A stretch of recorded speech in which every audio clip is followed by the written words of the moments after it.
Hi, I'm Felicia. Hi, my name is Joanne. Hi, my name is Cameron, and I'm a parent of a child with ASD.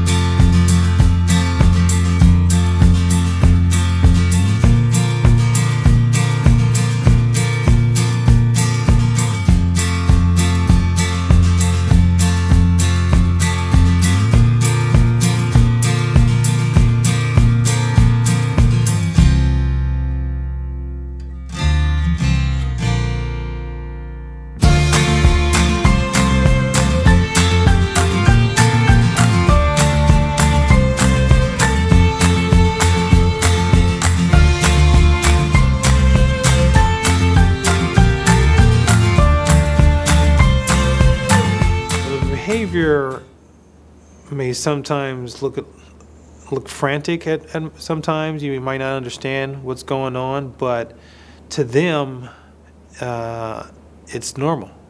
You know, they're in their own world where they don't necessarily understand the dynamics of how society or the social aspects, apply to others. The behavior of a child that's on autism spectrum disorder is influenced by the way that they process input into their system. It's as if a typical child has maybe 5 TVs on and 2 radios on, and the bottom of the floor is shaking underneath them, and the light is flickering, and there's just a lot of things coming their way. And so when you have a lot of input coming your way, and now you're trying to put out something coherent and communicative out to the world, there's a lot of burden in your body to now try to process that to make something intelligible.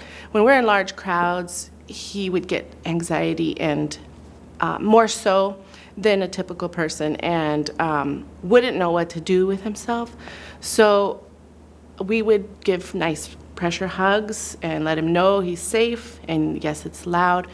And we would bring our accommodations to help him ease these situations. So he would have noise cancellation headphones or squishy toys.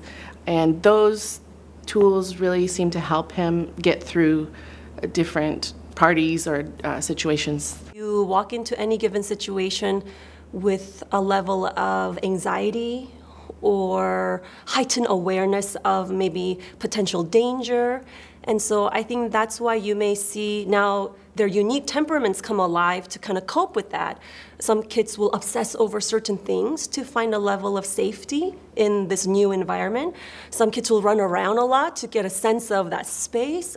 Some kids would turn away and not look at the people, or maybe hide in the corner because maybe the sensory is just too much and they cannot handle it all at once. And so I think going back to how they process just the input coming into them, I think that has a lot to do with how kids may behave differently than typical children.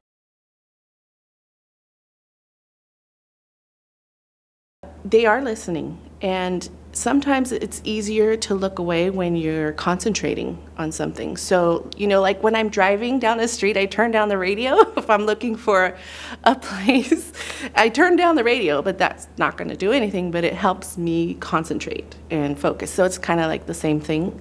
The connection of eye contact sometimes doesn't apply to them, or it's not that they can't, it's just they would do it, but it's okay.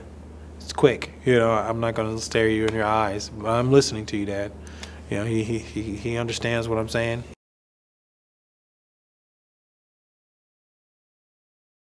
I would want them to know